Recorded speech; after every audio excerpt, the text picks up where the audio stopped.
आया हूँ, जो कि राजस्थान पुलिस की ओर से आ रही है। और यहाँ पे कांस्टेबल भर्ती हेतु विज्ञप्ति जारी हो चुकी है 2025 की। जो कांस्टेबल भर्ती है उसके लिए आप देख सकते हो विज्ञप्ति जारी हो चुकी है। दिनांक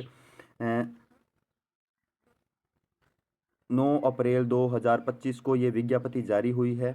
और आप यहाँ पे देख सकते हो, देखिए क्या क्या अब की बार नियम लागू हुए हैं। और पहले परीक्षा होगी या पहले फिजिकल होगा, वो सभी इस विज्ञप्ति के अंदर दिखाया गया है। राजस्थान पुलिस अधीनस्थ सेवा नियम 1889 के भाग तृतीय में निहित प्रावधानों के अंतर्गत राजस्थान पुलिस के विभिन्न जिला यूनिट में कांस्टेबल, सामान्य चालक, बैंड के 8148 नॉन टीएसपी रिक्त पदों पर भर्ती के लिए समान पात्रता परीक्षा यहाँ पे आपकी पास होनी चाहिए। सीनियर सेकेंडरी लेवल पर 2024 में सफल रहे अभ्यर्थियों से ऑनलाइन आवेदन पत्र आमंत्रित किए जाते हैं।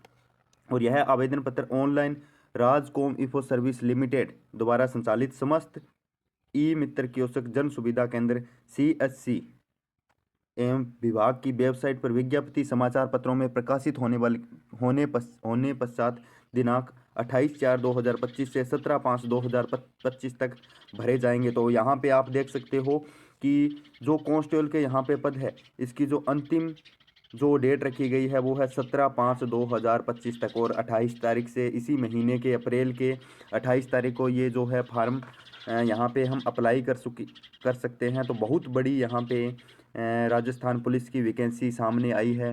तो आगे देखिए भाइयों, आवेदकों को सलाह दी जाती है कि ऑनलाइन आवेदन की अंतिम दिनांक का इंतजार किए बिना समय सीमा में ऑनलाइन आवेदन करें। आवेदन पत्र भरने की अंतिम तिथि के पश्चात दिनांक 18/5/2025 से 20/5/2025 तक 3 दिवस आवेदन पत्र में संशोधन। 3 दिन हमें यहाँ पे 18 के बाद में 19 और 20, 18, 19, 20 3 दिन के लिए हमें अगर हम आवेदन पत्र में कोई भी त्रुटि कर देते हैं, उसके सुधार के लिए हमें वेबसाइट ने दिए हैं। और यहाँ पे शुल्क रखा गया है 300 रुपये मात्र। यहाँ पे जो है शुल्क आपको देखने को मिल रहा है। उसके बाद में 300 रुपये आपको, अगर आप कोई त्रुटि करते हैं उसका 300 रुपये आपको अतिरिक्त शुल्क देना पड़ेगा। नहीं तो OTR से आपका, अगर आपका OTR हुआ है तो आप इसको फार्म को अप्लाई कर सकते हैं। आवेदन द्वारा केवल एक ही आवेदक द्वारा एक ही आवेदन किया जा सकता है। आप मल्टीपल आवेदन नहीं कर सकते, केवल एक ही आवेदन आप कर सकते हैं। संलग्न रिक्त प्रपत्र में अंकित जिला यूनिट बटालियन में से किसी एक के लिए ही आवेदन मान्य होगा। भर्ती हेतु रिक्त पदों की गणना, योग्यता एवं पात्रता, भर्ती परीक्षा इत्यादि का विस्तृत विवरण पुलिस मुख्यालय के स्थायी आदेश संख्या 07/2025 में वर्णित है। किसी भी विवाद की स्थिति में स्थायी आदेश में वर्णित प्रावधानों को ही अंतिम माना जाएगा। आवेदन प्रक्रिया हमें पता है कि ऑनलाइन आवेदन करने के लिए अभ्यर्थी को ऑनलाइन पोर्टल पर जाना होगा। हमारी जो SSO होती है उसके ऊपर ही हमें जाना होगा और वहाँ पे हमें क्या है, इस फार्म को अप्लाई करना होगा। और 1 टाइम रजिस्ट्रेशन अगर किसी अभ्यर्थी का नहीं हुआ है तो पहले उसको 1 टाइम रजिस्ट्रेशन करना होगा और उसके बाद में फिर उसे अप्लाई करना होगा। तो आप, सीधी सी बात है भाई, आप ई मित्रा के पास जाइए और वहाँ पे जा कर के अपना फॉर्म अप्लाई कर दीजिए और देर मत कीजिए और तैयारी में जुट जाइए। आगे देखिए भाइयों, और प्रिंट को अपने पास में रख लेना है अभ्यर्थियों को। और यहाँ पे अभ्यर्थी एक बार या पंजीयन शुल्क का भुगतान आवेदन की अंतिम दिनांक से पूर्व सुनिश्चित करे, ताकि किसी भी प्रकार की भुगतान संबंधित ट्रांजैक्शन के लंबित रहने का सत्यापन आपको क्या करना है, जो भी आपका भुगतान करना है उसकी भी प्रति आपको साथ में ले लेनी है। आवेदक अपने संभव का ही मोबाइल नंबर और ईमेल आईडी दर्ज करें, क्योंकि हमें समय समय पर हमें सूचना मिलती रहे कि कब एग्ज़ाम है, कब फिजिकल है। टोटल हमें जो है, हमें सूचना हमारे नंबर या फिर ईमेल पर ही मिलेगी। तो ये सही से आप आवेदन में लगाइएगा। आवेदन को ऑनलाइन आवेदन करने के पश्चात ऑनलाइन आवेदन पत्र क्रमांक आवश्यक रूप से प्राप्त होगा। और यदि आवेदन पत्र क्रमांक अंकित या प्राप्त नहीं हुआ है तो आवेदन का सबमिट होना नहीं माना जाएगा। अभ्यर्थी द्वारा निर्धारित तिथि पर ऑनलाइन आवेदन करना अनिवार्य होगा। किसी भी परिस्थिति में ऑनलाइन आवेदन स्वीकार नहीं किया जाएगा। अभ्यर्थी अगर निर्धारित तिथि तक ऑनलाइन आवेदन करना अनिवार्य होगा और उसके बाद में अगर वो ऑफलाइन आवेदन करता है तो किसी भी स्थिति में उसको स्वीकार नहीं किया जाएगा। तो आप समय रहते इसका आवेदन कर दीजिएगा भाइयों। आगे देखिए क्या कहते हैं, आवेदक को आवेदन करते समय किसी प्रकार की कोई समस्या हो तो रिक्वायरमेंट पोर्टल स्टेक 2 पर दिए गए हेल्प नंबर ईमेल पर संपर्क कर सकते हैं। आवेदन भरने पर परीक्षा शुल्क जमा कराने हेतु 50 रुपये संबंधित ई मित्रा केसों को सेवा शुल्क के रूप में दे होंगे, वो आपको देने पड़ेंगे। आगे पंजीयन शुल्क देखिए, सामान्य वर्ग किलो क्रीमिलियर श्रेणी के लिए 600 रुपये रखा गया है और नून क्रीमिलियर श्रेणी अनुसूचित SC ST OBC के लिए 400 रुपये जो है शुल्क यहाँ पे रखा गया है। और यहाँ पे देखिए कितने रिक्त पद हैं। महिलाओं के लिए 33% का यहाँ पे आरक्षण हमें देखने को मिल रहा है।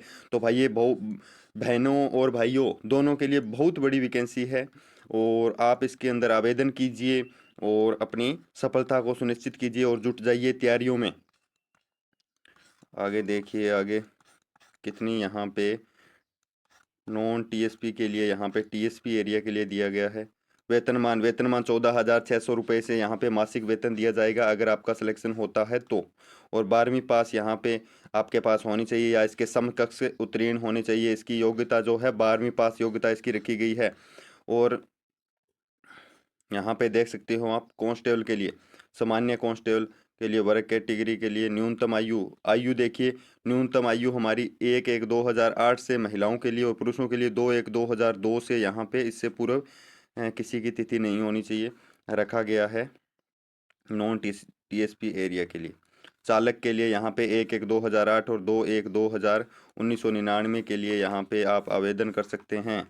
शारीरिक मानदंड देखिए, यहाँ पे न्यूनतम ऊंचाई 168 सेंटीमीटर महिला के लिए, 152 सेंटीमीटर पुरुष के लिए, शहरिया आदिम जाति के लिए, सामान्य क्षेत्र के लिए। और सीना हमें फुलाना है 86 सेंटीमीटर के लिए, महिलाओं के लिए ये लागू नहीं है। बिना फुले 81 सेंटीमीटर होना चाहिए। न्यूनतम वजन हमें पुरुषों के लिए लागू नहीं है, महिलाओं के लिए 47.5 किलोग्राम जो है न्यूनतम वजन यहाँ पे रखा गया है। चिकित्सालय मापदंड के लिए हमें आखिर में आँखों की जो है जांच करवानी होगी J1 और J2 नियुक्त। और आगे देखिए, आगे लिखित परीक्षा होगी 150 नंबरों की। यहाँ पे लिखित परीक्षा यहाँ पे होगी जो हर बार होती है और जिसके अंदर आपको 20 नंबर, अगर आपको कांस्टेबल के अंदर अगर आपके पास में होम गार्ड है ना, और या फिर कोई भी प्रमाण पत्र है, पुलिस से संबंधित कोई भी प्रमाण पत्र है, तो 20 नंबर आपको उसके दिए जाएंगे एक्स्ट्रा। तो भाई किसी के पास में है तो साथ में ये भी संलग्न कीजिएगा।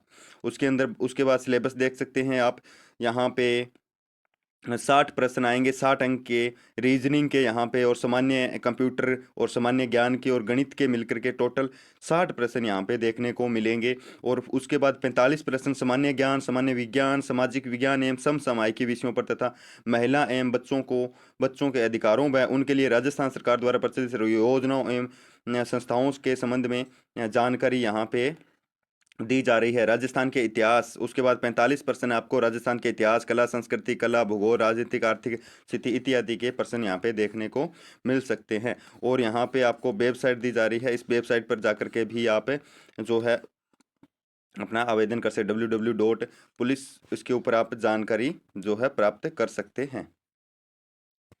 आगे देखिए, यहाँ पे शारीरिक दक्षता दौड़ होगी यहाँ पे 5 किलोमीटर की, 5 किलोमीटर दौड़ होगी जो पुरुषों को 25 मिनट में और महिलाओं को 30 मिनट में पूरी करनी होगी। और कोई भूतपूर्व अगर सैनिक है उसको 30 मिनट के लिए समय दिया जाएगा। आगे देखिए शारीरिक मापतोल है और फिर दक्षता परीक्षा है। फिर आगे देखिए प्रमाण पत्र यहाँ पे हम लगा सकते हैं, होम गार्ड के प्रमाण पत्र लगा सकते हैं, SNCC के प्रमाण पत्र लगा सकते हैं। उसके हमें अलग से जो है 5 नंबर 10 नंबर जो है अलग से दिए जाएंगे, देख सकते हैं। तो यही कहना चाहूँगा कि भाइयों विज्ञप्ति जो है जारी हो चुकी है और आप जल्दी से तैयारियों में जुट जाइए ताकि आप अपनी सफलता को सुनिश्चित कर सकें। और यहाँ पे आपको रिक्त पद भी जो है दिखाए गए हैं जिलेवार अलग से। तो आप इस विज्ञप्ति को डाउनलोड कीजिए और आराम से इसको देखिए और उसके बाद में अपना आवेदन पत्र भरिए और अपनी सफलता को सुनिश्चित कीजिए। ओके, धन्यवाद।